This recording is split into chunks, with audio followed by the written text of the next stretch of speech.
I think we'll wait for one more minute as I see a lot of attendees are joining us right now.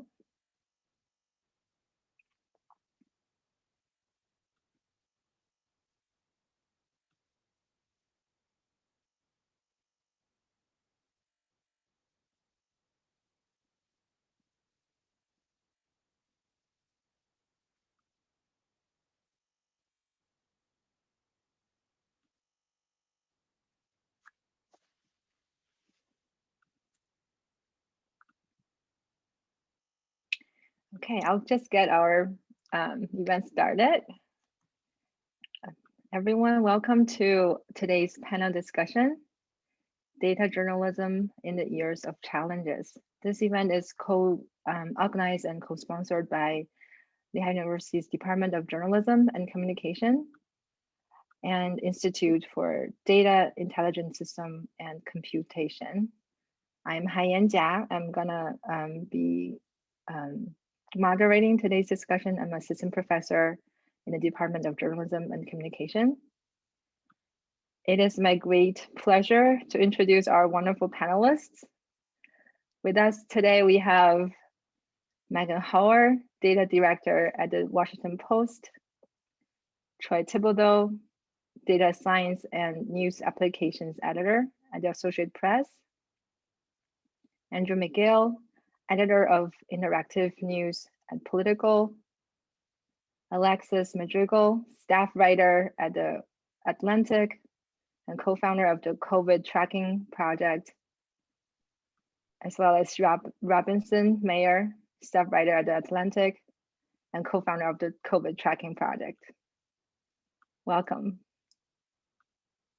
Our panel will discuss the increasingly important role data has been playing in production and dissemination of information. In the past year and beyond, amid chaos and disruptions, data journalism has driven the reporting of the most significant social issues, from the COVID-19 pandemic to the 2020 presidential election, from the protests against social injustice to the insurrection that stormed the Capitol Hill. However, great challenges lie ahead as well: access to data, data literacy, mistrust, misinformation. Our panel will also discuss these challenges they have to face in their use, reporting, and storytelling of data. Even though the focus is on data journalists, but through the lens of data, we are going to discuss topics that are relevant to all of us. I know that our attendees come from different colleges and backgrounds. So today also with us is my friend and colleague, Madrigal, who will be assisting with our Q&A. We welcome questions from our attendees. We want to involve you guys in our conversation as much as possible. So I will first ask a couple of opening questions, but then we'll allow our audience to ask their questions to the panelists. So everyone, you're welcome to post your questions using the Q&A board that you can find on your screen. Our co-hosts will help us select a number of questions, and the selected audience members will be able to turn the audio and video and ask their questions directly. All right, so first of all, I would like our panelists to introduce themselves and tell us one of the data stories or projects that you are involved in last year till now that is the most important to you. It could be the most successful, the most impactful, the most challenging, or maybe the most devastating, or a complete failure. Tell us the challenges, effort, the process that you went through to make it happen. I think I'll start with Alexis and Rob, because I know just a few days ago, you guys had the anniversary of your COVID tracking project. So I think it's a great time for you guys to get us started. Sure. So I can go first because Rob is on deadline. That's how it works in our industry. Deadlines rule everything around. I'm here for this. I'm here for this. Okay, good. Okay. Well then, Rob, why don't you start out with what was going on for you on March 4th, and we can just kind of walk through a bit of the origin story. Oh man. I recently went back and looked at all the Slack transcripts where this was memorialized. But I mean, a year ago today, the fastest version of the story is that, as some people listening may have experienced, as some people may have experienced after, you know, as I think everyone went through at some point in early March 2020, the facts we were being told, you know, didn't make sense and didn't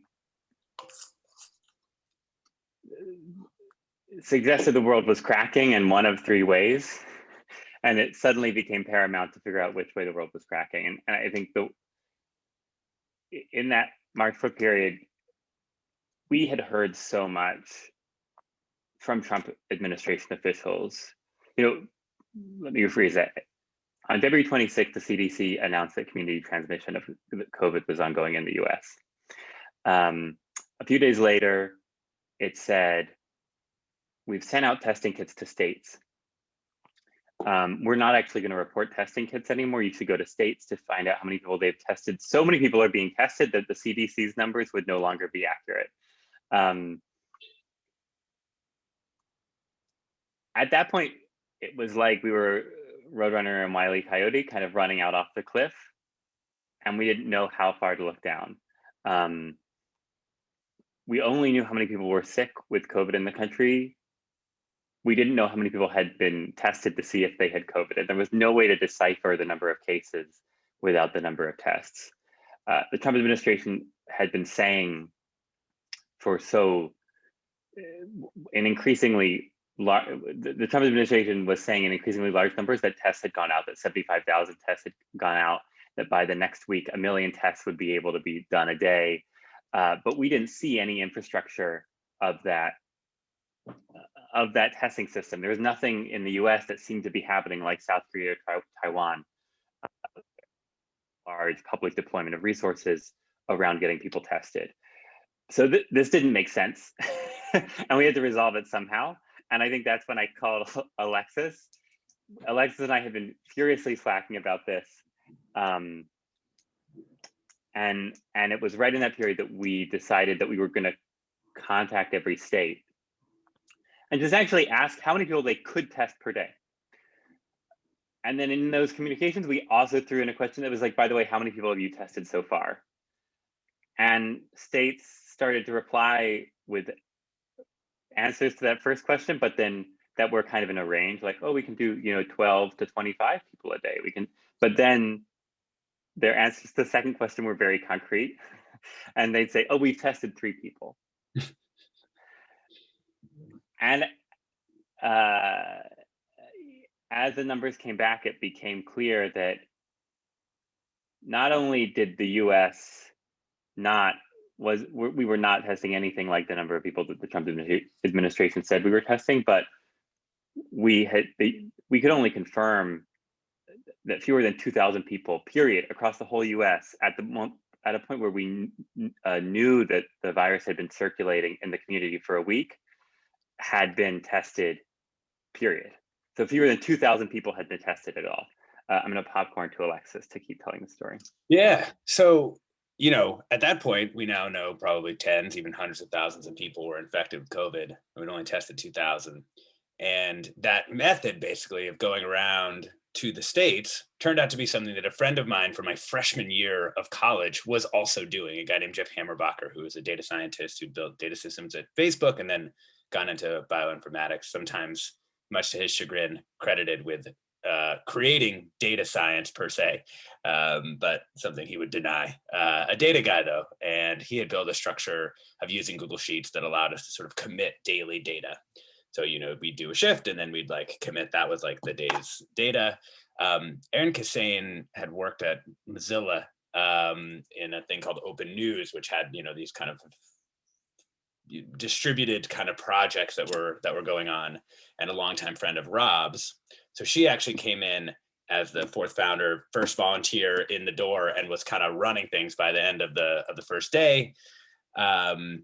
We basically had a desperate need for labor. It actually just takes a lot of work to go through the states. We also needed to build out a website. We needed to build out communications. We needed to build out kind of everything that was there. And of course, we were also thinking at that time that it would just be a few weeks. our hypothesis at the time was basically that the CDC had this data, they were just not releasing it to the public. And over the subsequent weeks, as we built this volunteer labor force and people who could run the website and people to tweet and all the things that we needed, it became clear that the CDC, in fact, did not have this data. And I think perhaps the most disillusioning moment in this whole pandemic came when we found that despite the federal government being the federal government of this incredibly wealthy, massive country, literally didn't have the capability to produce the data that was necessary to fight the pandemic. And we also knew that we couldn't fight the pandemic on a state-by-state basis, and yet that was exactly what we were going to do, and we got the results that we got, which are clearly bad. So yeah, that was it. That we basically started to build all the data structures and stuff from there. I mean, we kind of began as a side project. We tucked inside the Atlantic. We took some foundation money to hire some people to kind of run all the volunteers. And we did it for a year. We did it for actually 366 days worth of data. By the end, we were collecting 796 data points for what we call the TACO data set. That's testing and outcomes. And then we also have long-term care facility data and race and ethnicity data, all of which in their different ways at different times were only available from CTP. The reason we're shutting down is sort of the obvious question. And some of it is we've been working, pushing, prodding, pulling the federal government for 6 months, sometimes externally, sometimes internally, to be able to release the data that we thought they should be releasing, because there are things the way we're stitching this data set together is not the way you should build a data set. It was a necessary stopgap measure, but it's not the best way of doing it.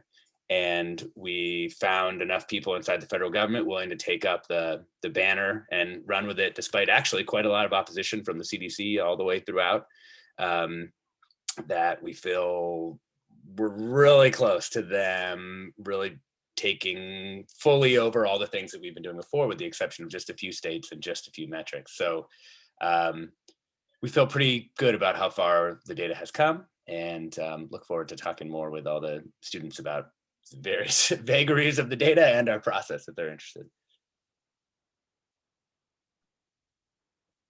Perfect. Thank you guys so much for the responses. Next one, I want to go to Troy, because I know last year, other than the pandemic, the presidential election was a really important issue that many people have been following, and many of my friends and colleagues have been looking at their phone and see if the AP has called certain states.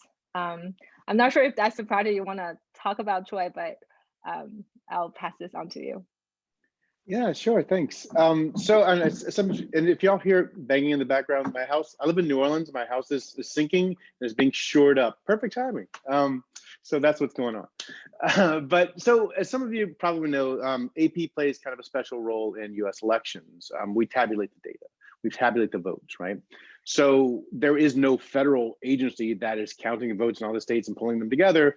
We do that. And then we provide that data to members and customers. And so a lot of members and customers build their own maps or their own election night results. We also build them and then we make them available to members and customers. And so our maps are showing up on sites around the world. And this is something that we thought we had figured out. Like we had our code base done in 2018 with the midterm elections. We were done. We tweaked things a little bit during the primaries and we were done. We thought we had it all figured out. And then this turned out to be a really contentious and different kind of election in the middle of a pandemic, with a lot of people voting early, a lot of people voting by mail. And the question became, how are we showing in our maps if on election night at midnight, it looks like one candidate is leading, but we know that it's too early still to call that race? How are we communicating to our users that this race isn't over yet, right? And so our politics editor, our DC bureau chief, Julie Pace, was out there kind of banging the drum saying, look, if it takes a long time to count the vote, this is normal. It's because this election isn't like others. It's because we have all this mail-in voting. It's because some states won't start counting the vote, all this advanced vote, until the polls have closed. So all these things were in play, and far too late in the process, we decided we better redesign our maps to show this context. So we thought we were done. Just when we thought we were out, they pulled us back in, and we had to redesign the thing to be able to provide that context. And so there's a concept called expected vote, right? Which is kind of based on previous voting, based on voter registration, and a number of factors. They can determine about how many votes we expect for a given county. So we took that data, and we knew kind of for the state where, how many votes we think would occur in total.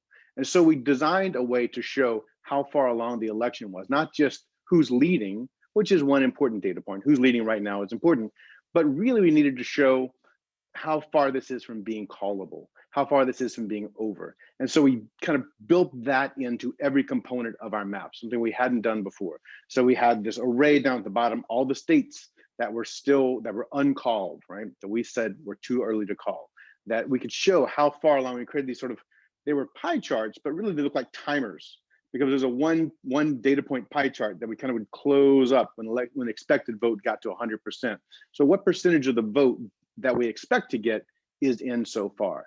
And then if you looked at a state, in any context where you were seeing who's leading, we wanted you to see with equal weight visually, here's how far along that election is. Here's how far along that the vote counting is currently. So that's something I'm really proud of, because it provided that context. And we had a goal that no one should be able to take a screenshot of our maps on election night and say, oh, look, the AP is showing that this candidate has won everywhere. Because right there beside how far, how many votes a candidate had, we wanted to show how many votes that were still outstanding. And I think we did a pretty good job of that. We made it fairly simple, easy to understand, but it was not easy. It was a full team effort, kind of on a really tight deadline, and we turned around something that I'm proud of. And it also gave us a lot of thought, a lot of kind of food for thought for the coming elections, right? What context do we need to provide? I think that's something that's essential in data journalism. It's sort of, context is king, right? It's what context do our users need at this moment to understand the data we're providing to them? And our original design didn't have that crucial context. So adding that context, and now thinking in the future, people are voting differently. Elections are happening differently. Election night really is election week or 2 weeks. Are we providing that context and providing an experience that helps people understand the data in the best way possible? Thank you, Troy. Next, I want to go to Meghan, because I know Meghan worked at the AP as well before she joined the Washington Post. So she can maybe add to what Troy just described to us, and also explained her perspectives and other projects that she wanted to mention. Sure. I actually have nothing to add for elections, because I run away whenever anyone mentions elections and have nothing to do with them. Hi, I'm Meghan Hoyer. I'm from the Washington Post. I'm the data director there. I lead a team of data analysts and data journalists who do analysis. And I would say in the last year, honestly, the biggest kind of hardship, win, all of the above, has really been covering the fallout of COVID, which has really dipped into every bit of people's lives, and not just in the US, but internationally. We're talking about racial disparities, increasing economic and social inequalities, having financial implications, and really affecting local economies. We're talking about long-term health problems and increasing disparities across a huge wide array of topics.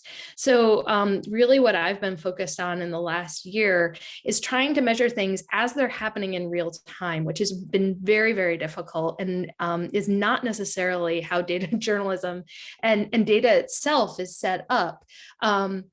we've been trying to do things like measure excess deaths, measure how many people are struggling with access to food, measure how this has impacted our children in schools across the nation and globally. And all of that is really difficult to do right now, honestly, because the data ecosystem is not set up to measure things as they are happening. Data, the way it's usually constructed and collected, there's a period where people go out, the census, for instance, they go out, they enumerate, they come back, they process the data, they do some QA on it, and then they present it to kind of the world, oftentimes a year later. Most data sets are like that. Education data lags 18 months, 2 years.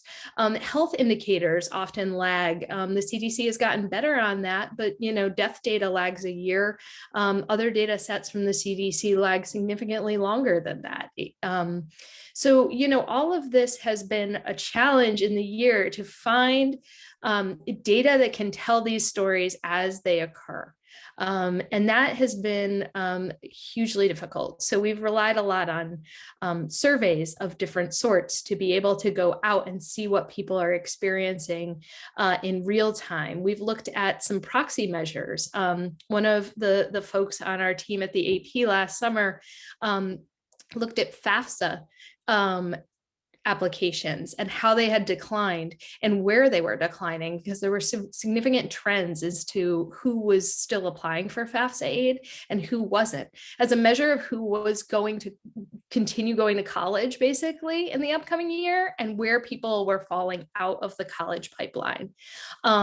So, finding proxies like that and other ways to measure an ongoing and situation on the ground has been really a challenge, and we continue to struggle against it. A lot of data collection in the past year has been weak, to say the least. We're very thankful for people like COVID Tracking Project who have been tracking things that the government hasn't. But even simple measures of what is the race of people in America who have gotten COVID, who's gotten vaccinated so far. That data is sadly lacking across the board, and getting into some of the issues around that has been tough. So one of the things, like the last thing I would say about that is, one of the things we've been looking at a lot is death data and excess death data, to measure a little bit where things have kind of fallen apart. So excess deaths, the idea of that measurement is just basically, and a number of news organizations have done it. We've looked at it in a number of ways, but there's many ways it can be helpful right now. And basically what it does is it creates a baseline. This many people die in your state, this many people die in your county, this people die in your country every year of all causes. And then looking at it like in 2020, here's what it looked like in 2020. Now, does it mean all of those people died of COVID? No, and it could actually point us to some other data stories that are really interesting, things like suicide, things like overdose deaths, other kinds of deaths that have gone up. I think recently there was a study that came out that vehicle deaths per mile are way up in 2020, despite the fact that fewer people are on the roads. So that excess death study, it's something actually we also used a little bit of that kind of model of like, here's what the baseline should be, to look last year at New York nursing homes and to see kind of whether they were underreporting. That's been in the news quite a lot lately, that Governor Cuomo has been on the hook for the fact that they fudged some of their nursing home numbers and did not report the cases that were coming out of nursing homes, the COVID cases that were coming out of nursing homes in New York, particularly in the beginning. We measured that back in August using some of these other state baselines and some other baselines to kind of get a sense of where should New York's number be and where are they reporting at? And, if you look at those kinds of measures, they were far underneath. So kind of creating that baseline, having something to measure against, and then seeing if current data stacks up is right now some of the best ways to like get around a lot of our data kind of holes. Thank you, Megan. Last but not least, Andrew, for those of you who didn't really read his short bio on our website, Andrew's very first job was actually with the morning call. So this is really close to home for him. He actually wrote that he's very familiar with Johnny's Bagels. So I'm very excited to have you tell us your most memorable project from last year till now. Sure, thank you. Yeah, and it's great to be here. I was going to find like a bar I was familiar with, but then I figured they're probably all gone. But Johnny's lives on forever. Yeah, well, so it's funny. So many of the things that I was thinking about touched on things people have already said, and a lot of times, you know, my team, where we're kind of we're stealing other people's data and doing cool stuff with it. You know, a lot of data is meant to be used, right? But you know, we take AP's data, we build out an elections rig. We take the COVID tracking project's data, and we build out visualizations about you know, which states are doing best, right? I think the small bit I'll add is it's kind of fun when you were able to generate your own data, and Meghan touched on this briefly. And one story that stands out to me that was a small little story, but it was a passion project of mine, was at the close of the summer when things were kind of looking better, and then they got a lot worse, but they were looking better. You know, there was a legitimate question among readers, like, what can I do? Like, can I have dinner yet with my friends? Can I see my grandparents or my parents with a mask, without a mask? What's going on?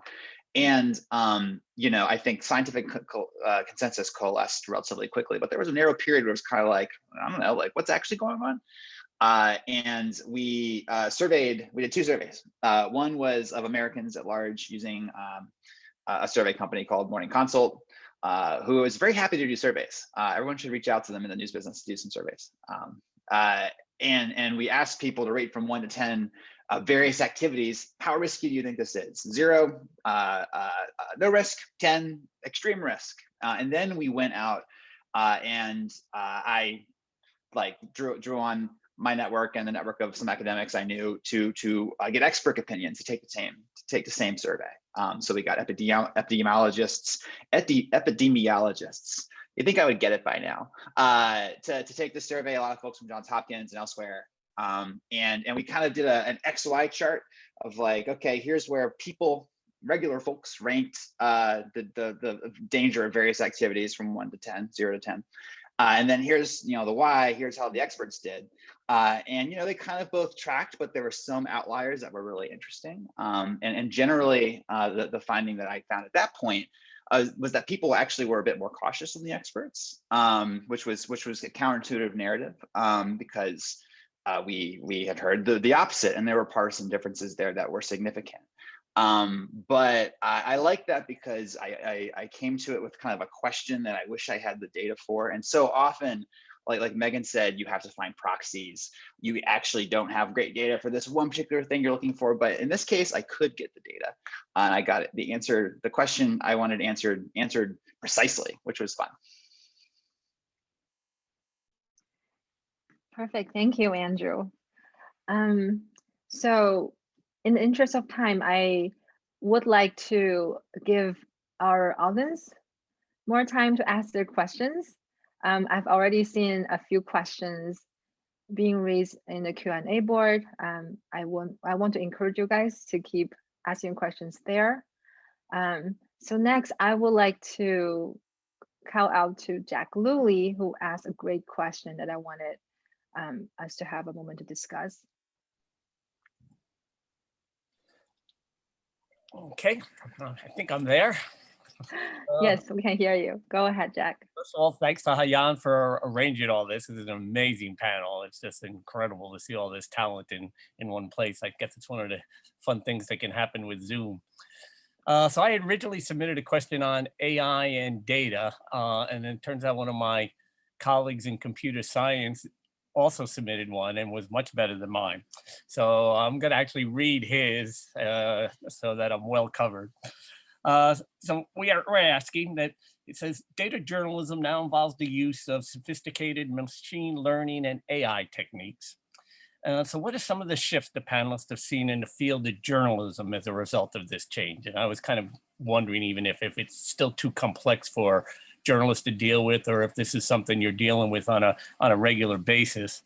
And then from our perspective, how should we as educators and researchers and even citizens start to get ready for these shifts that AI is going to cause with journalism? Can I make a partial answer to this question? It'll be really short, and then I can hand it to the other folks. My observation on this data question or on the AI question is that there were many people who wanted to apply machine learning techniques to COVID data. And the problem was essentially almost no one was working on COVID data quality. And it has meant that so many artifacts in this data that need to be understood qualitatively for people to understand what's going on. The machine learning doesn't pick up Thanksgiving. You know what I mean? There's and it's really, this data is highly shaped by the pipelines that it's flowing through. It's just imprinted in all the metrics. And I think that it really frustrated a lot of model builders trying to make these kinds of determinations. So that my big plea, which of course is the big AI companies know this, the data needs to be improved to really do much with it. And in the COVID case, just so few people were actually dedicated to improving the data quality. And it was, obviously CTP, that was the whole point, but it was really wild to see how many, the modeler to data person ratio on it was completely off. There are 10,000 modelers trying to build some special thing, and there's nobody understands what the data actually, how it's actually produced. So it meant that, at least in my case, we didn't see a lot of machine learning that was useful. To chime in there, the first month of my COVID experience was basically beating back every reporter at the AP who was coming at me with a different state or random model that they had found online. And universally, all of them were suspect, to say the least. And so eventually we just put out we just kind of blanket statement, we're not using models. There was just way too much unknown about COVID at the time, about even transmission, and certainly about the data quality and the data itself. And what we found was that, yes, some of the modeling was driving public policy. So in that sense, we had to understand it, but to use it as a true and factual representation of what things would look like in 2 to 5 months was a dangerous thing that we didn't want to get into. And a huge failure of pandemic preparedness, for what it's worth. You look at all those plans and they all basically, literally in planning assumptions, it'll just be yeah, there'll be data there. And in the end, in the spring, we probably missed, 10 to 20x the cases that we confirmed, right? And then in the summer, the ratio changed again, but it was still a big miss. And even now, we're probably missing, the majority still of cases are not being confirmed by testing. So, I don't know how you can build. People have tried to build those models, but it hasn't worked very well.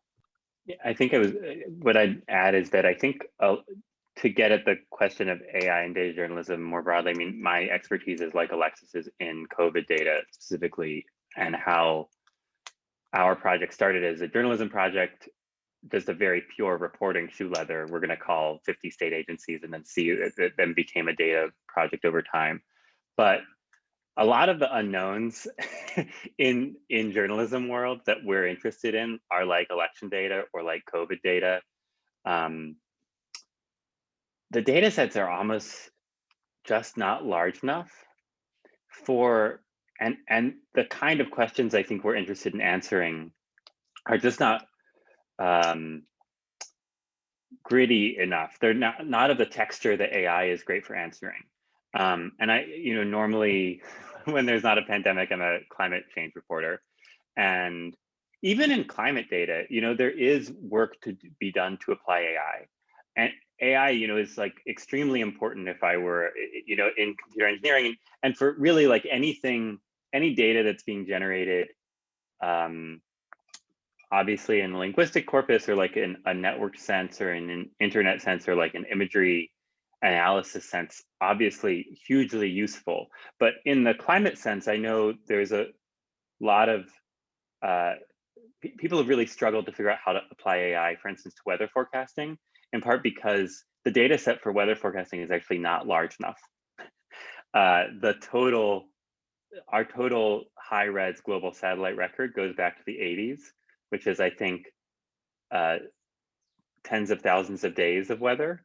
It is not the billions of, images that we use to train other AI models. And so I think in the specific application of data journalism right now, many of the questions that we're answering and that matter the most, that we get into these things to answer, do not necessarily have an AI application. However, AI can be a great tool for kind of turning up things in reporting. And so you could, one thing that some folks at ProPublica have figured out how to do is find individual sources within larger data sets. And I think they do, like, for instance, find a block that was flooded during Hurricane Sandy. And then you go to the block and you talk to people there. But that's the kind of thing that I expect AI to be able to do for journalists before it would be useful for us to apply AI tools to our actual data sets and kind of produce reported conclusions from that, if that makes sense. Yeah, I would just second that. The human intervention is really important for two reasons. One, for verification. One, I think you're absolutely right. Most of the things that we work on, the data sets we work on, don't lend themselves to a lot of these techniques. Having that human intervention there is important to understand it. When you can identify something via machine learning. And second, how do we make this explicable? How is it something that we can actually communicate to our readers how we reach this conclusion? And having that human layer on top of it, after maybe you've got classification algorithm that's going to help you determine what not to look at. I've found those kinds of algorithms really useful to kind of bunch together a bunch of boilerplate that we can throw out and we don't need to look at, and doing text mining, right? I think that can be really helpful. But having that second pass where human beings, where reporters are actually looking at what's meaningful in this data set, I think is essential, and that it helps you to explain it. The other way I think that AI is important, it could be more and more important for text mining and other things with investigating, algorithmic investigations, but I think it's also really important with investigating algorithms, the black boxes that rule our world. Understanding some of that, I think, is a really important tool to have in a data journalist toolkit. One of the investigative reporters on our team just did a fellowship at Stanford on AI, because that's what she wants to really look at. She wants to investigate algorithms. How are they biased? How are they, reaching conclusions that human beings might not reach? Or maybe that would embed some of the same faulty logic that the human beings have, right? And so I do think that investigating algorithms, investigating AI is an important role that journalists can play. More to add, you guys got it. We don't really use AI. I think we use like stats. We use like regressions and like clustering. AI to me is like neural networks, and we don't really use those. We might soon.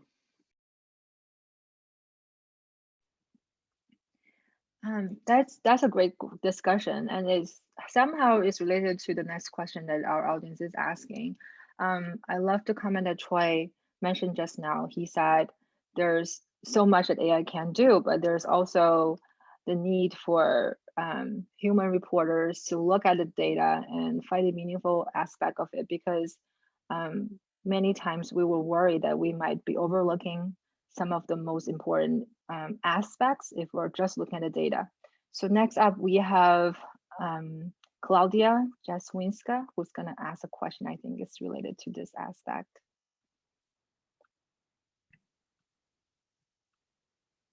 Hi, all. Can you hear me? Yes, Claudia, go ahead. Thanks for your time. My question is, what steps do you all take to ensure that the data that you use in your reporting doesn't perpetuate stereotypes or biases? And how do you account for blind spots in that data? I just want to very quickly add to that question because I really love it. It overlaps a lot with one of the questions I wanted to ask. I teach data journalism at Lehigh, and it's a huge challenge sometimes because there are difficulties inherent to data or statistics as a source of evidence itself. Some of the things are, if you look at statistics, it shows big picture findings, but you might be overlooking the marginalized and underrepresented. It poses challenges to humanize the story, right? Like what Claudia just asked. And we definitely have seen that during the pandemic, right? We're looking at the figures, the COVID cases and death tallies. And it's difficult to remember there are people behind each of these figures.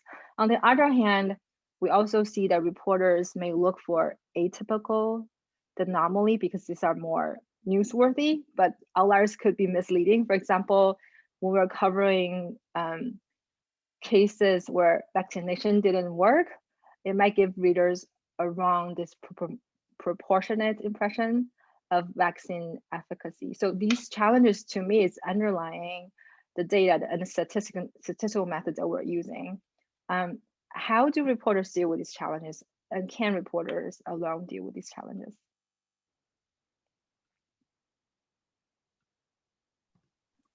I have a brief answer. I think you interrogate the methodology of the data that you've either someone's collected or that you've collected. A recent example I'm thinking of is a study that was done on the representation within state legislatures for compared to their state communities. So essentially, is like the state legislature full of white men when the state is not just full of white men. There are a number of data sets out there that purport to kind of answer this question. And some of them do it by like looking at pictures of people in state legislatures. That's inherently somewhat problematic, right? And I want to know that. I want to be able to like know that, like, okay, no, they did this by looking at pictures and saying this guy looks like he's African-American, this guy looks like he's Latino. And then I can make a decision over whether or not I want to run a story on that. And then it's a question of like, okay, what other further checks did you do and things like that. So I think we really try to evaluate how the data is collected and look and run through all the caveats to make sure there's not stupid stuff that they're doing.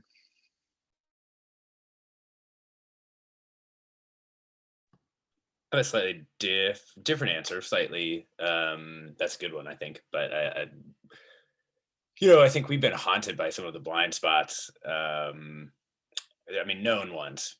Like, let's say all the people who got long COVID in the spring without being able to get a confirmatory test because we didn't have enough tests because the CD botched the development of the test, and prevented other places from developing their own.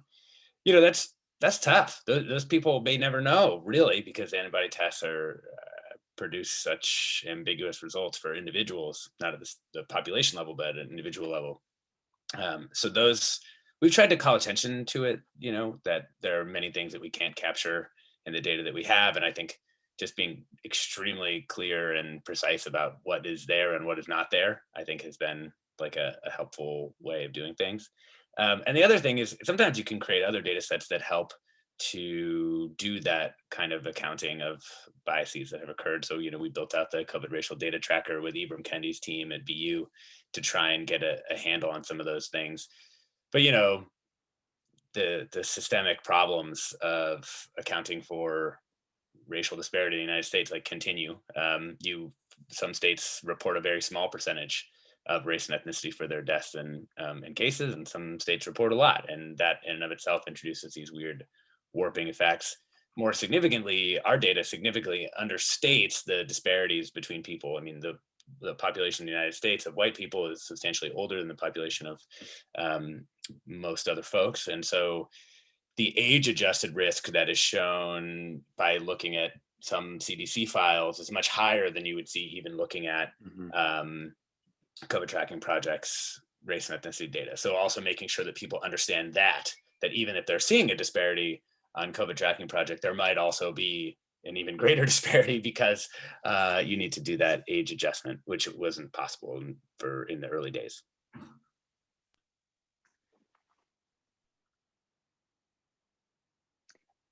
Meghan, I saw you unmute, so were you going to say something? Okay.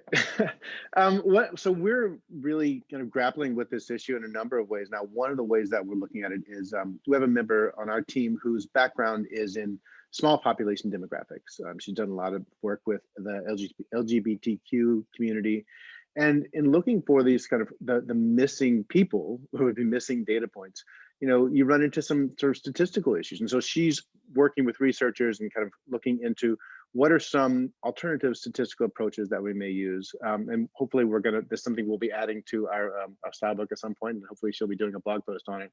But we're looking, for example, at so some surveys that may not kind of be the gold standard of a completely randomized survey, right? A random population sample. How do you deal with that with a small population, right? You've got some data collection problems there. How can you overcome that? How can you overcome that in terms of what you can say? So if you've got a survey of indigenous people that is collected in a way that is not truly random, right? What can you say about those survey results, with a fair amount of authority? And so she's looking into that. We're looking into some kind of not only statistical approaches that may allow us to say things about that population that we couldn't otherwise, but also some writing approaches. Like, how are ways that we can present, and this is something, a topic that I'm sure we'll come back to. How do you present the uncertainty while still, saying something important about that population that couldn't be covered otherwise at all? Because if the trade-off is, either we say things that using data that's not up to the gold standard for statistics, that's not great, or we don't say anything about this population at all, well, that's worse. How do you mitigate that? How do you navigate that? And that's something that we're really grappling with right now. I know it's not a great answer, but we're working on it, and I think that there more research needs to be done in that area. That's a good academic answer, right? More research needs to be done in that area. I think I was just going to add on to both of those comments and say, in some ways, it's such a good question, and also it is the second. Often, when you get elbows deep into the problem, there's an even more glaring issue that needs to be solved before. How does the data represent? How does the data perpetuate stereotypes? There's a question before that, which is the question Alexis was answering, which is like, we realized very quickly how little COVID data had a race and ethnicity element, how some states were better at tracking that than others. And so you are aware of it, of what you're doing, of how you're avoiding perpetuating stereotypes in your own work, but also and whatever the specific problem is, often the most glaring thing, even the thing that comes before that, is just trying to get data that represents populations accurately, or just represents populations at all. And that kind of, and so often I think, I know from the perspective of CDP, I guess what we did, what we found ourselves doing more than anything else is lobbying for more of that data and more access to just making sure that these questions are being asked, and making sure that, healthcare workers know they need to fill out that form in certain states. And so I guess what I'm saying is that the question of how do you avoid perpetuating stereotypes, there's even a question before that of who is represented in the data just as it is, and who isn't, and how can we make sure that more people get represented in the data at all? And you wind up kind of becoming an activist for getting more people represented into the data, and you wind up being in a position where you push, states and governments to represent more people in the data. And that's kind of like the first order problem that you often confront, I think, in these settings. Yeah, I was simply going to say that, what data gets collected and what data doesn't is a human choice. And it might be a choice of oversight where someone did not think through things, but it might be a choice of omission and a true choice that someone has been excluded. So knowing the difference there and understanding the methodologies behind how things are collected are, as Andrew said, really important. These are super great answers. Next, I want to turn to Zayed Mansan, who also asked a question in the Q&A board.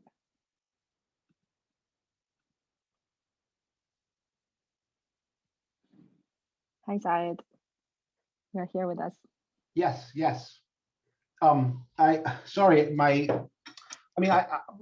question that I typed in the chat was simply this. I mean, all of these, you all have very sort of careful understandings of the limitations of data. And I'm curious how you think about how you report out those limitations to a public in a larger cultural context when there's ways in which data itself and its utility for policymaking has been under attack, more than just kinds of sins of omission, as Meghan had pointed out, but a sort of active attempt to discount the role of data in decision making. And how do you balance the need to educate the public about problems with data with the issue that there are already people out there who have no interest in data at all that are poking holes in the idea of good data itself?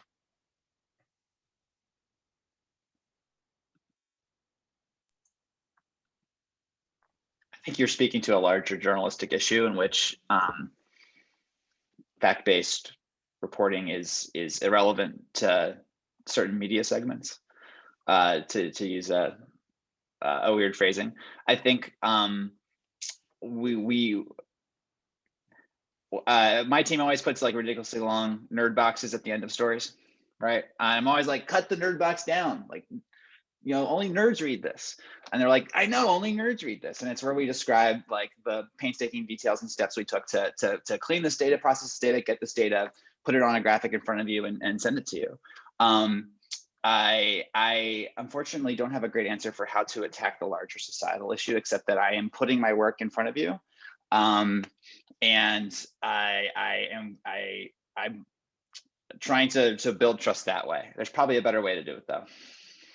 I feel like Alexis and I are both salivating at this, but should I start and then you want to go? Yeah, go for it. We don't lie. We don't lie. That's actually the answer. We don't lie. And I mean that in a deeper way than it sounds. Obviously, we don't lie, except and I'm talking about here specifically in the context of COVID data. The pandemic, since the beginning, officials have not told the truth about what the data is saying at that moment, because they think either the public can't handle the nuance in the data, or they think they understand that there's some extenuating circumstance which is shaping the data and making something look like it's happening that isn't happening. Or, frankly, most often, they are communicating tactically. They think the public needs to hear something so then it will do something, instead of that the public just needs the truth and can be treated like adults. And we saw this, for instance, most clearly around masks at the beginning, right? Where the problem was not that masks, there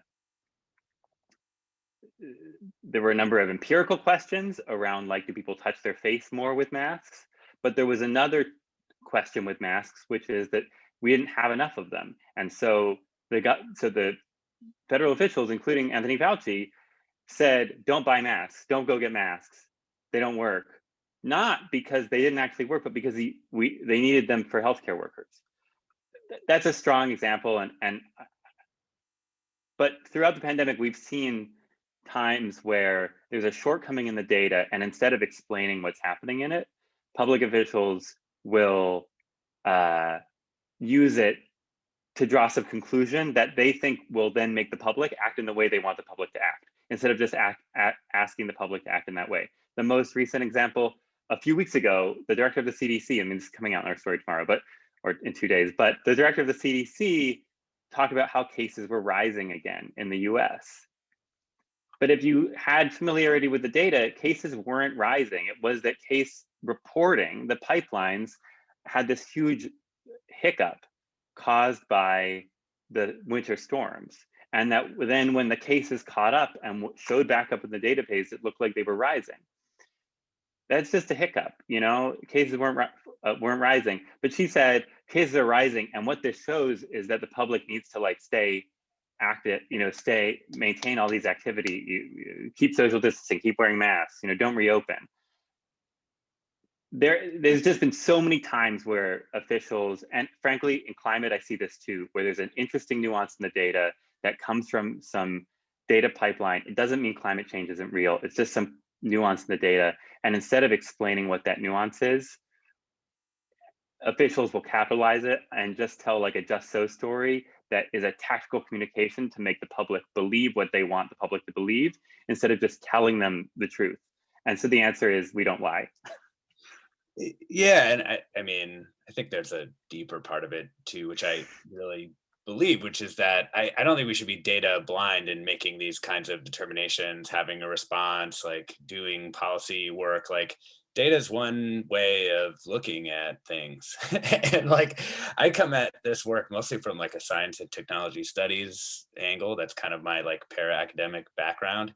And so I'm used to like talking about what data doesn't tell you and how it doesn't work and all those kinds of things, which is an odd position for someone who's, you know, doing COVID tracking project. But I think it's actually an important like orientation to remember. Like the US response was actually too dependent on data, not, you know, if we had just responded logically to the respiratory illness that was right in front of us based on what, you know, the sort of bulk of expert opinion was saying, we would have probably done much better than if we had tried to have like a very data driven response. And so I think it's really important to know what kind of data you have and then be able to situate that within a broader decision-making framework that incorporates the qualitative aspects that maybe don't show up in the data or that warp the data, as well as like other kinds of both expert and non-expert opinions, you know, from directly impacted communities.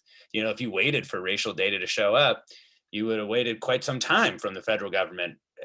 Meanwhile, Black people across the United States were saying like, hey man, our communities are getting really impacted here. And so I think there's a way in which you have to balance like the role of data within public decision-making against like what it cannot do sometimes. I will say this year has been the year of the, and these stories come up every once in a while, but this has been the year above all others where almost every analysis we went to do at some point devolved into, well, the data is just bad. We should write a story about that, which is at times a compelling story, but at the same time, we couldn't sit for a year and just write data is bad stories. Here's what we don't know, or here's what they're not collecting. There had to be ways that we could get around that, or, you know, deal with the data we had and be very upfront and honest about the severe limitations on some of the data sets we were using. But I would, you know, just caution against well, this isn't perfect, so let's just not do anything, because if we're waiting for perfection from our data sets, we're going to be waiting an awfully long time. And that's a lot of stories that aren't getting told. I mean, Alexis is completely right on that. And we had that experience with vaccinations by race data, which is, you know, as someone mentioned earlier, just not tracked often. Like they're not, their healthcare workers are not filling out that field. And so it's missing data. And so we had a lot of pushback from an editor over a story. We want to say, look, you know, Black people are underrepresented. You know, according to what they should be in the population, they're underrepresented in the vaccinated population. And they said, well, how can you possibly say that with all this missing data? And so one of the ways we could say that is we could say, this is what it would take. Every single person who has where race is not recorded would have to be, you know, not non-Black. It would have to be Black for this to go the other way. So we were at least able to say you know, it's hard to believe that it could go the other way. So we could at least present it that way. But you know, in the face of missing data, I think we can't just be completely paralyzed. We still have to tell stories and be honest about, you know, as Meghan started saying, being honest about what the data can't say, and also you know, about the uncertainty that's built into it. Thank you all for the discussion. Upcoming next, we have a slightly different question from Jay Lackey.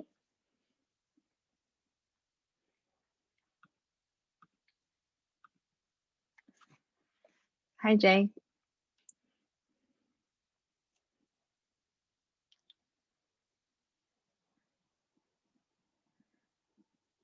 Jay, you now are able to unmute yourself and turn on the audio maybe if you want. Can you hear me? Yes. Basically, my question had to deal with the ability of readers responding to articles where data journalism has played a major role to understand it. And I think a couple of speakers have already mentioned something about that. But I was going through this piece today that I got from the Michael Smarkanish newsletter, tip of the hat to Lehigh University, about people's perceptions regarding how important certain issues were to them and how important they think they are to the general public. And I'm looking at this and saying, somebody who has a good deal of numeracy skills can probably make a lot more sense of this than somebody who doesn't. And I wonder if data journalism might lead to a greater inequality of understanding and knowledge because of these differences. And maybe then a related question is, are there things that education can do to help people make better sense of stories in the future that have more reliance on data journalism? Thank you. I don't mean to go first again. Sorry, but this is the like intersection of my team at Politico to some extent, and that we are responsible for doing data journalism as part of our mandate, but we're also responsible for doing data visualization and interactive storytelling as the other part. And interactive storytelling is just storytelling, and I think the answer is storytelling. I think that you're right. Oftentimes, the surveys or studies that we partner with or use are beyond my understanding. But it's our job to translate that finding into a digestible and understandable, universally understandable story. And sometimes it's through a visual. I don't doubt that the Axios has a great spot graphics team. I don't doubt that the survey that you're referencing had a really readable graphic in the Axios story explaining it.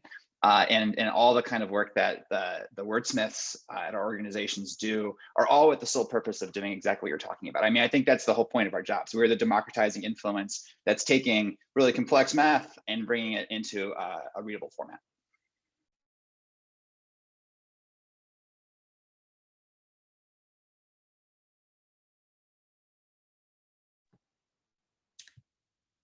I think valuing just basic numeracy and in education and teaching that. I mean, I know I went to journalism school 8 zillion years ago, but you know, we didn't get a lot of math in J school. I think we had to take one class and it was called Math for Trees.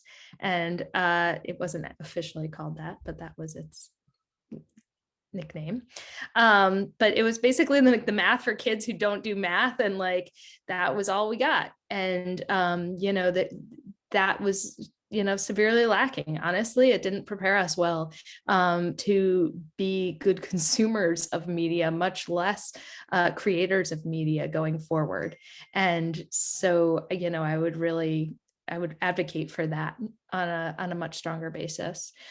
People need to be pretty skeptical about kind of what's coming into their ecosystem, and also have the numeracy skills to understand, you know, what's a risk ratio? What do some of these numbers mean? What are some basic ways numbers are expressed, and how can you make sense of them? I think that's you know, honestly a valuable class.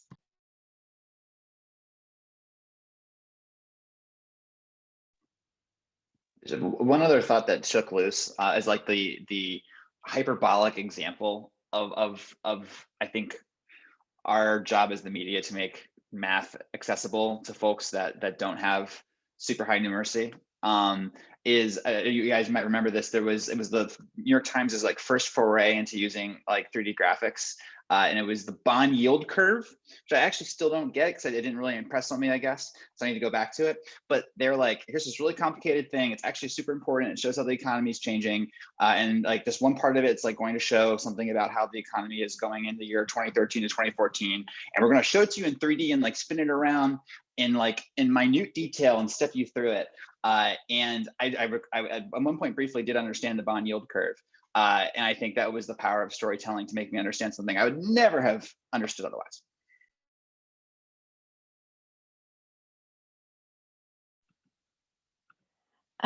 If no one else wants to chime in here, we do have a related question from Kira Stevenson asking about data realization. Kira is actually from my data storytelling class. I'm glad that you are representing the class. Kira, go ahead with your question.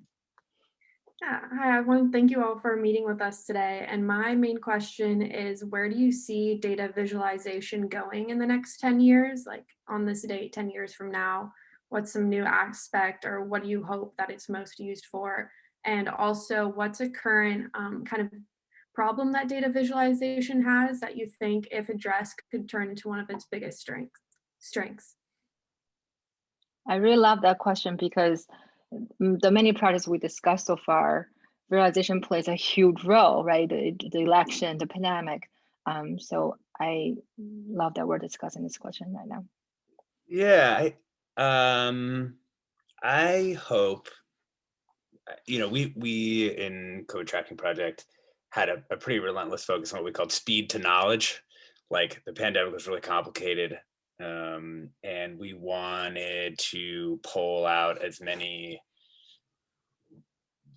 visualizable realities as we could. I don't actually, I mean, maybe this is wrong, but I don't know that the tools of the trade are going to change too much. Like, I actually feel like bar charts work great, I think there's, I think that some of the tools for building them and the ability to use these different services to process tons of data that previously would have been difficult to do live for people to present tools like a little chart gallery that people can work with.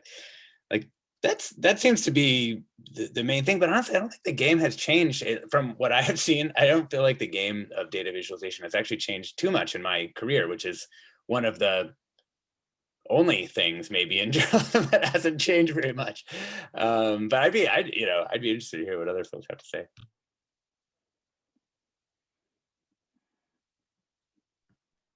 I think Andrew here is the only person who actually does data visualization on this panel.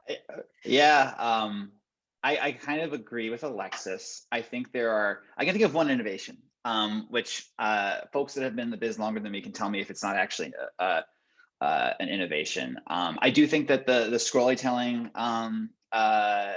bonanza over the last perhaps 5 years has, to me, felt different. I think what I'm talking about there is when you're on a story, you're scrolling through, all of a sudden things start changing.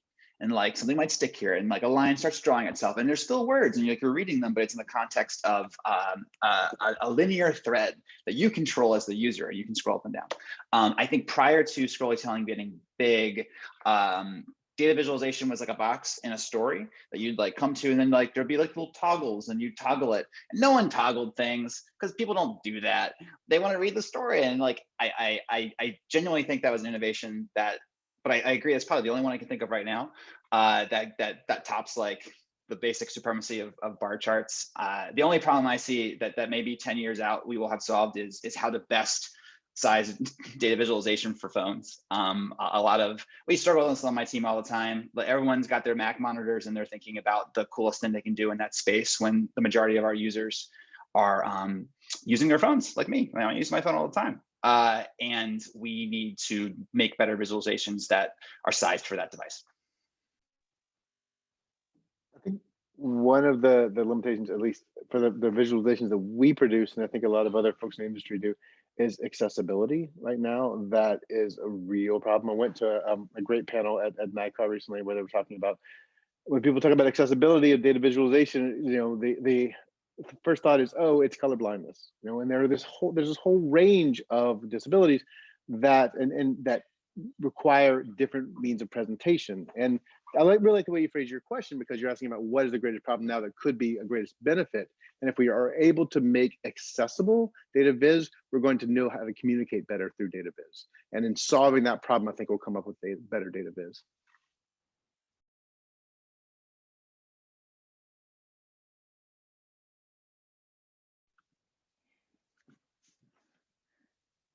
That's great. One of the things that we were talking about data visualization, and one of the related things that I've seen from the attendees' question is, how to capture people's attention right now.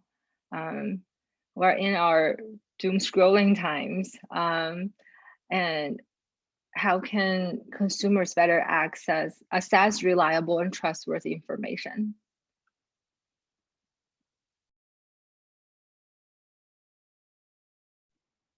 I think I have a maybe slightly different approach to this just from journalism generally. I don't actually always think it's important to capture the maximum volume of attention. You know what I mean? Like if you think of it as being this thing out there and you're like, oh, well, I need to get it as broad as possible to capture the largest chunk of that for this thing I think is really important. I don't mean that even in a business sense. I just mean it in like, you really want people to pay attention to something. So I need to capture all this attention.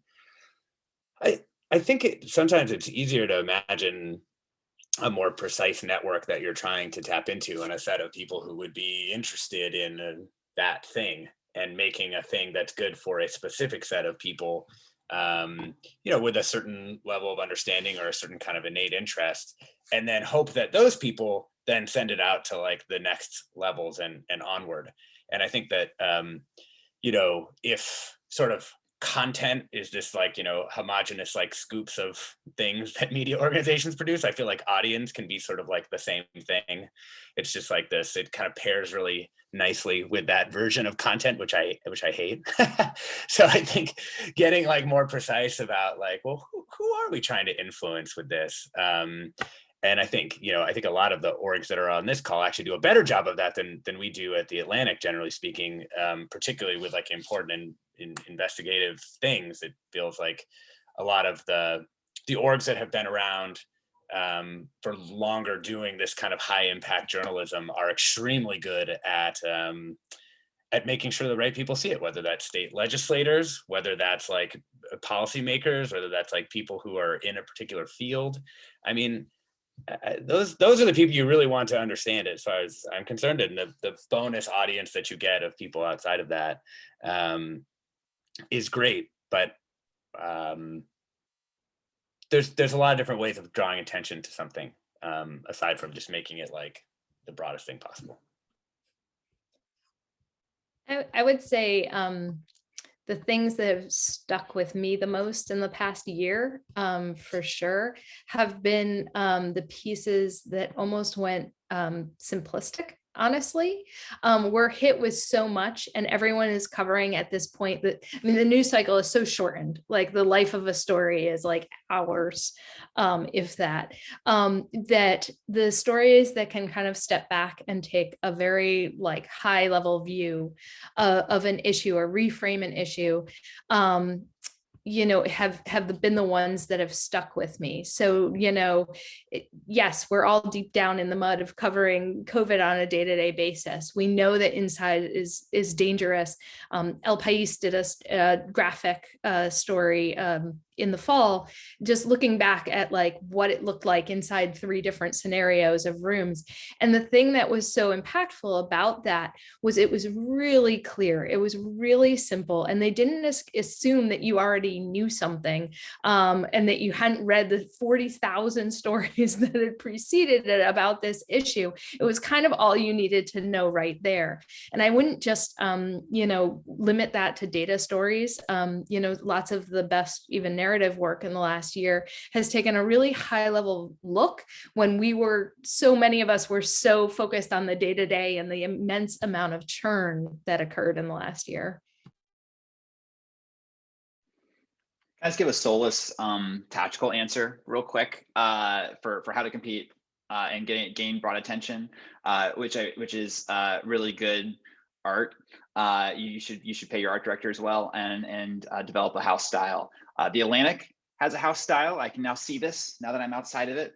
That's often used, which I term like the black and white photo with scribbles, which sounds derisive, but it's not. Every time I see a black and white photo with kind of artful, Every time I see a black and white photo with artful typography or scribbles on it, I instantly know it's an Atlantic story. Axios has a similar, not a similar aesthetic, but a similar strategy. I instantly can tell it's an Axios graphic, and that captures my eye right away as I'm scrolling. I'm doom scrolling through Twitter, and news organizations should invest in that, and that's my solest answer. I think it's interesting to think about whose attention we're attracting. It is also interesting to think about where that attention comes from. If we think about where people are reading their news these days, I see that in many of the questions that people are asking on the Q&A board. They're talking about, the different platforms, the social media, and that's where people are getting their information. And that also leads to the question over what is truth, what are facts. Data on one hand is making things presumably more transparent, more accountable. At the same time, some of these efforts could also result in misconception, lack of engagement, and mistrust in some way. So I see a lot of questions are asking, do you guys see evidence in your work that data can help people reevaluate their beliefs? Can data be misused and thus hurt democracy? One student was asking, in their generation, they rely a lot on social media platforms to tell stories. But when you have people saying that this is all fake news, how do we like regain that trust? How do we communicate about facts in this reality?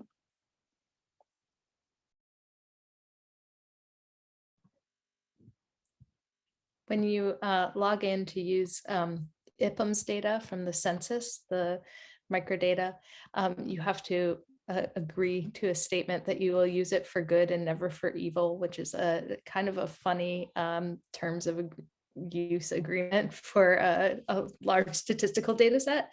But it's relevant here. I mean, certainly numbers can be skewed and context can be stripped out to make numbers more confusing or misleading to parts of the population. So our job is to provide the context and make sure that that context is there, and it's difficult to strip out, so that kind of, just like Troy was saying with the election maps, no one's going to screenshot this and be able to strip out the context that AP is providing around that. And it's really important to make the design choices and some of the writing choices to make that as difficult as possible.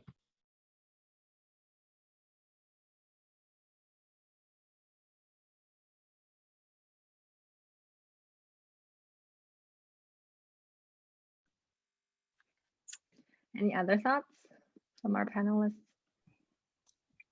I will say you can drive yourself crazy trying to kind of think about, the ways people can misinterpret your work.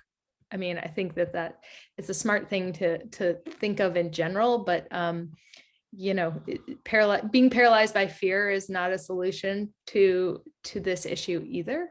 And so at some point,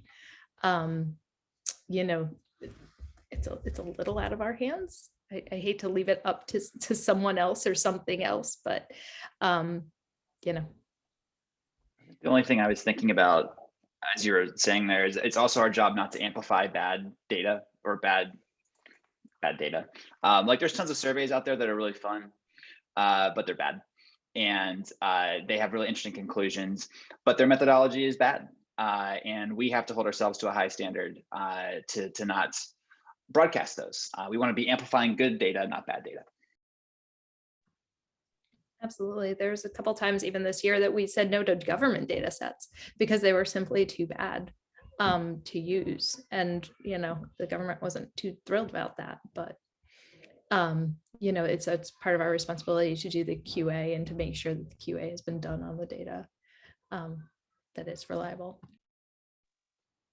I've always sort of felt that data journalism was the opposite, potentially was the opposite of journalism that relies on unnamed sources. You know, I feel like we can, by and large, not always, but by and large, we can reveal our sources. And especially if we're working with government data, somebody who is skeptical can go and grab that data. And if we make our analysis clear enough and our methodology clear enough, they can replicate it. Replicable analysis is kind of the basis of the way that scientists communicate. So we can do that. More and more, I doubt that that's enough, but it's something.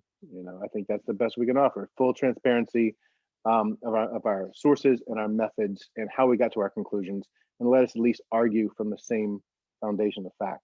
And have disagreement about policy, fine, but let's, you know, find some common ground. But maybe that's wishful thinking.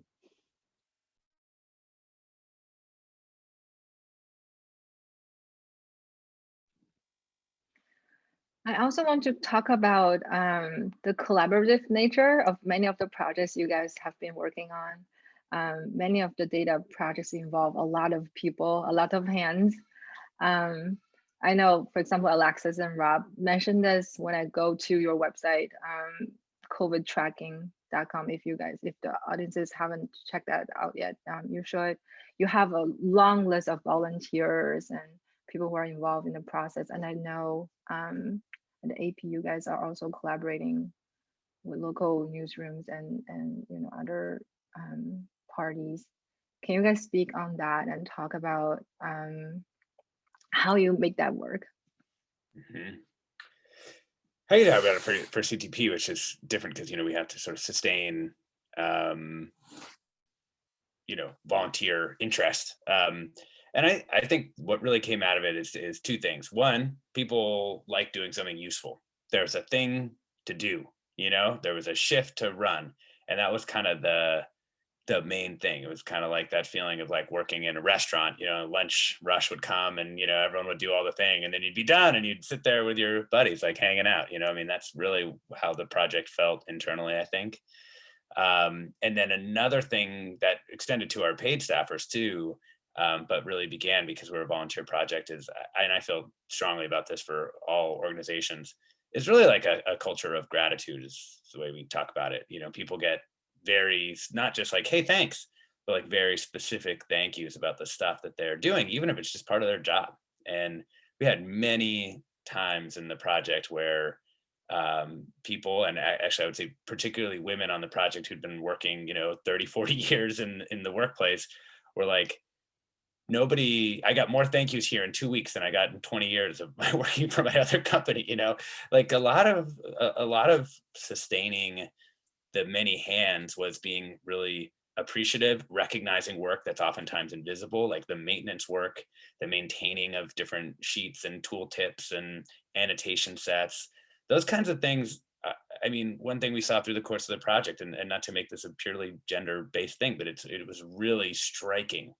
In the early days when we were launching, when it was a new thing, it's probably like 60-40 men.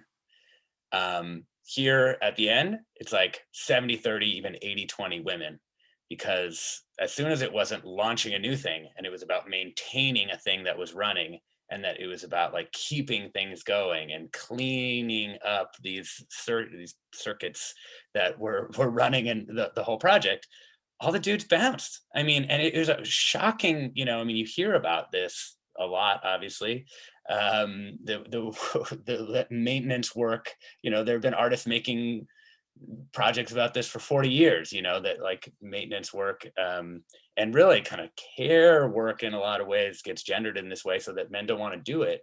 But we saw it even with this, even with like this data project, it was just really there. And so I think for us, it became really paramount to reinforce that maintenance work, the emotional labor of caring for team members and all that kind of stuff was both highly valued, recognized, and really openly and publicly thanked.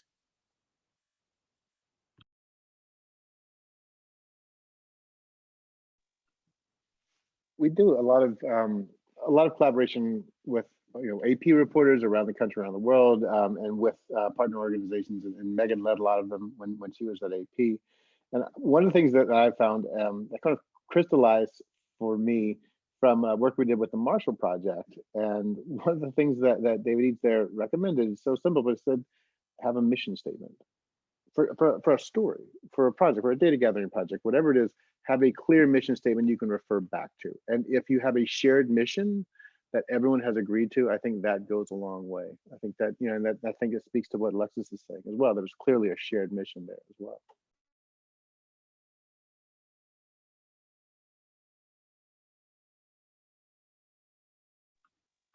We have a quick question from one of our attendees, Lucy Quatek.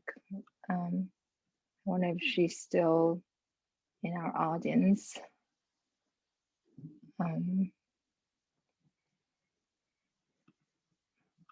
There you are. Lucy, go ahead with your question. Hi, my question was specifically directed at Mr. Meyer. I've read quite a bit of your work on climate change, which you've done extensive writing on for The Atlantic. And I was wondering, sort of tying into this, sort of the broader trends in 2020, what your thoughts are in terms of how the pandemic's impact on things like behavioral patterns, on commuting and so forth, as well as things like insurers pulling out of projects in the Alaska National Wildlife Refuge, auto companies committing to cutting emissions and going electric in the next decade or two. There is something of a narrative that 2020 represents a peak for carbon emissions, or at least a turning point regarding climate change. And I'm curious what your thoughts on that are, and does the narrative necessarily bear out in reality? Thanks. Yeah, I think it's too, I'm going to take the classic journalistic cop out. Too early to say. It's too early to say. It is actually too early to say. I think there's a lot of,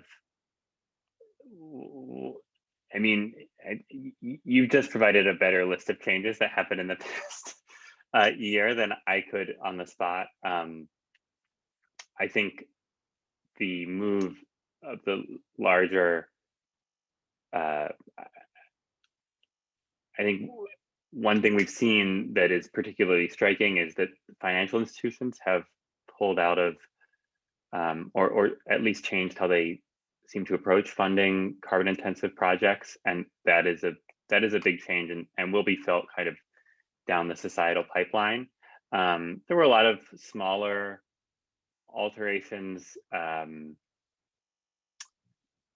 things we may have seen in the stock market, for instance, or like how policy was approached, that I am not sure that, how would I put this, weren't guaranteed to have continued, but are continuing, and well, he will now in you know, cement them in policy.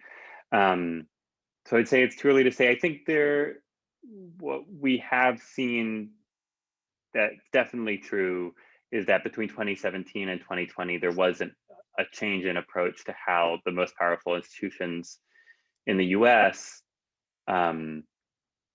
outside that are non-political. So whether they be financial or corporate or educational or nonprofit, approached climate change, where they took it from something that it was like one concern out of many, to being something that they at least tried to address throughout many different parts of their existence. I would say, I'm going to just now pivot this back to the data journalism question. I think there's a lot of, what I'd add here is that there's a lot of this stuff happens on like a delay, where we see policy or societal change and then it won't show up in the data for a while. I don't think 2020 will be a tipping point in terms of global carbon emission, will be the peak of global carbon emissions. I don't think 2019 will, but we could see it show up for a while. I guess what I'd say at the end is that one thing that's quite interesting in coming at this from like having done CDP for a while, or COVID tracking project for a while, now returning to climate journalism, is with COVID tracking project, type of data that's like very in public. You know, we were mostly working with public data sources created by states and then working to collate them and clean them. With climate stuff, it's kind of all over the place. A lot of the scientific data is like public and available. Well, a lot of the data that actually is driving these decisions, such as like what the, you know, futures contract for oil prices are as available only to institutional buyers, or even what is like a monthly carbon emissions data. That's all private because it's highly valuable and you can make a lot of money betting on it. And so I'd say like there's a whole section of climate and energy journalism that like isn't happening right now from a data journalism sense, because actually the underlying data is so valuable that it has stayed within financial institutions. I know we're reaching time. There's just one really interesting question from the audience outlets. Jordan Woolman asks his question, which is a great question to end our conversation today. Jordan.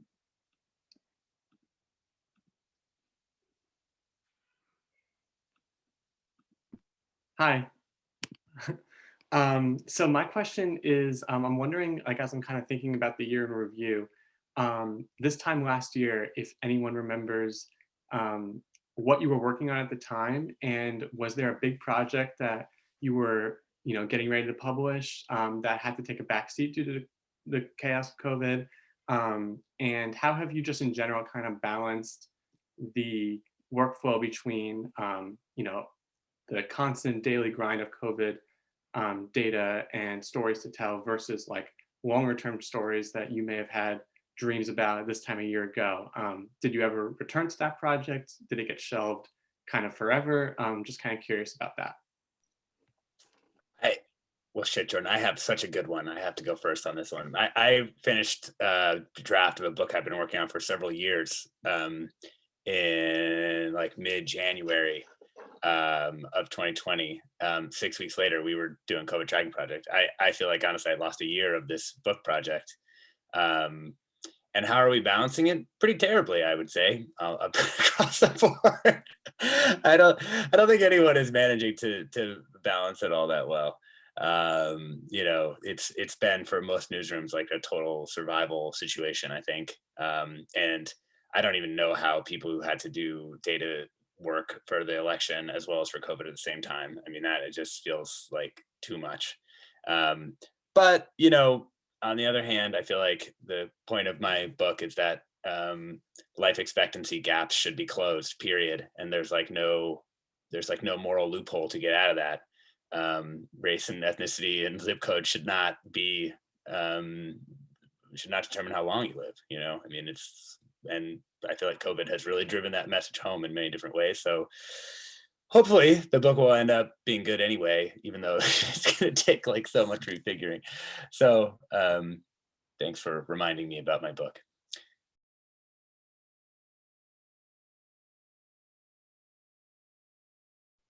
I have a quick one. We were going to do a big story with Mapbox on the geographic characteristics of donations in the Democratic primary. And like big story, I mean, like I was like, oh, it's exciting we get to partner with Mapbox, and like I like these people. It was like a moderate thing in my head, but it was like going to be the big thing we did right after like the Iowa caucuses, or you know, Super Tuesday, and that got shut down, and we'll never do it now. That's fine. I think we have limited resources. We have unlimited ones. We have to focus on the thing that's most important. For much of last year, that was COVID. For the rest of last year, that was the election. And I got my little fun piece with the survey, and that was enough. I can go. I think this is public by this point. If not, I guess it will be public now. I actually didn't tell the Atlantic. Alexis will remember this. I didn't tell the Atlantic for the first 36 hours or so that when we started the reporting project that became the COVID tracking project, because I was on deadline for another story. And the other story was, well, you know, if this like coronavirus thing kind of pans out, like, again, I was a climate reporter. If this coronavirus thing pans out, you know, like Congress might actually like pass some kind of like fiscal spending bill. So like, what could they do on climate change? Like, what could you kind of push together on climate change that, you know, would like stimulate the economy, but also like fight climate change. You know, like where would you even start with that? Like, are mayors putting together lists of like projects that they want to fund that are climate-y? Like, who even has that knowledge? And told the Atlantic I was going to work on that, and basically kind of like 24 hours later had to come clean and was like, so I don't have a draft of that story, but what I do have is we emailed all 51 states to figure out how many people they've tested. And I basically have just picked that story right back up. I basically was doing a ton of reporting at the time that was like, what would a climate-focused industrial policy be like if a president at some point wanted to implement it? And then I have had to come back to it in the past few months. And every time I come back to it, I'm like, boy, I was working on the stories like these like 2 years ago. And then something happened. And then I realized it was not 2 years ago, it was 8 months ago. It was the entire last chain of stories I was working on before the pandemic. And I've just gone right back in, because that's what the government seems interested in doing next.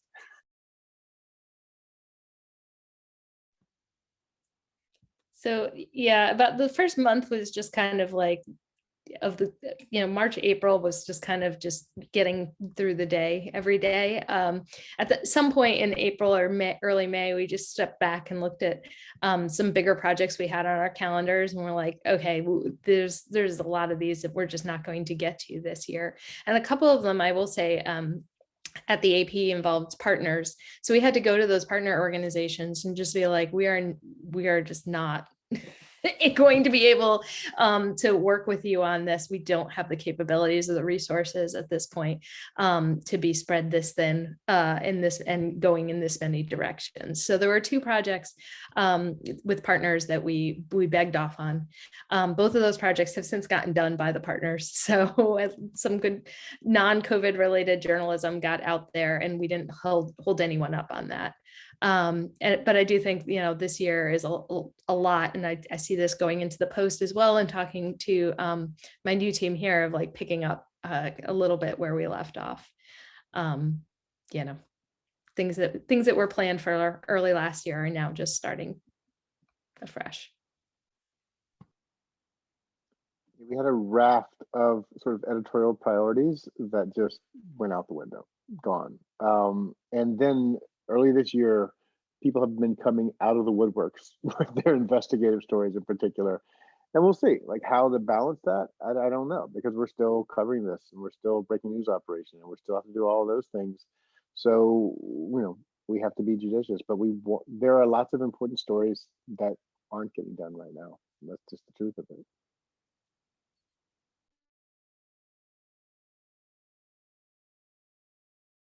I just want to thank all of our panelists again, and thank our attendees for being here. This has been a wonderful discussion. For those of you who are here in the audience, please follow our panelists' work, and you can go to their social media accounts and follow them as well. Thank you all again for the conversation. This has been really inspiring, and I look forward to seeing more of your work in the near future. Thank you. Bye, everyone. Thanks very much. Thank you. Have a good night. Stay well. You too.